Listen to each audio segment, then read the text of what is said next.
and welcome to this forum on arts, public space and democracy. My name is Marlene, and this is my colleague Pia, who will be the moderators tonight. And yeah, so let's start. We are from Architects Without Borders, and we are together with the Hope Racers and Pawa having this discussion tonight to, as a part of the Koch Fest. It's a festival in Koch, and it's called 7 Days of Street Democracy. So that's why we're here. Tonight's discussion aims at exchange ideas and experiences on how public space can transform through art and cultural expression. But also, how can we work together to facilitate successful public spaces? I think I'm going to be talking a little bit more on a sort of global level, and maybe not so much on the neighborhood level, and maybe focusing a little bit more on public space and democracy than on the arts.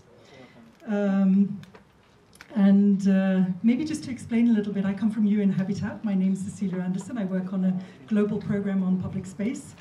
So I would like to welcome Ibrahim Maina from the KDI.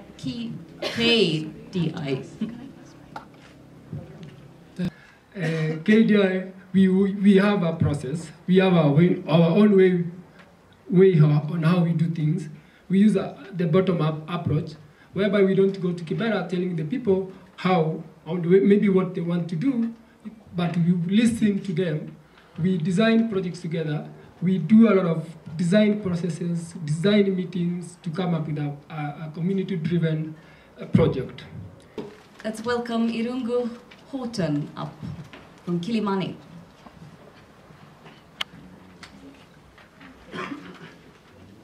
Just a quick point. I think all the work that we're doing here really reflects some of the challenges that we're seeing across the continent. We often say that the continent is overpopulated. We sometimes say that it's overcrowded. Neither of those are true. The problem that we have, the challenge that we have with the continent, is that it is over-concentrated. It's a global movement with herbal tactics. And we can see examples both from the west, north, south, and east, where people start reclaiming their cities and making them their own. And by this, we think that there's a lot of power hidden, and that people will make, together we can make safer, more inclusive, and resilient cities. My name is Pia Johnson, and I'm a landscape architect working for Architects Without Borders. Right now I'm involved in the project Koch Streetscapes, where we collaborate with the Hope Racers Youth Initiative in Koch. Working with the streets as public space, trying to boost the different activities to create the streets and turn them into more better public space for youth and children. And today we have this forum where we invited a lot of different people from different backgrounds. I'm Irungu Horton. I'm the chairperson of the Kilimani Project Foundation. This forum was excellent. In many ways I learned a lot of things about art, public spaces and democracy. My best moment was looking at City Hall Walk and realizing that there was no art, there is no art there. There is public space, but actually it is controlled and surrounded by lots of fences. Much of it is privatized. The courts now have fences around them.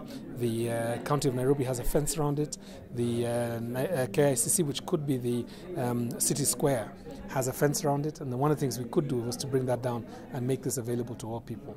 So my name is Maria Hook, and I'm a landscape architect working with Architects Without Borders of Sweden. And right now here in Kenya, doing a very good collaboration with the Hope Racers Youth Initiative. That's a grassroots organization in Korogocho. And we wanted to invite people from different instances and organizations in order to take part in the forum, to get this discussion of the top-down and the policymakers, and to meet the grassroots and bottom-up initiatives. And therefore we try to invite people working in these different fields, but all within the area of public space.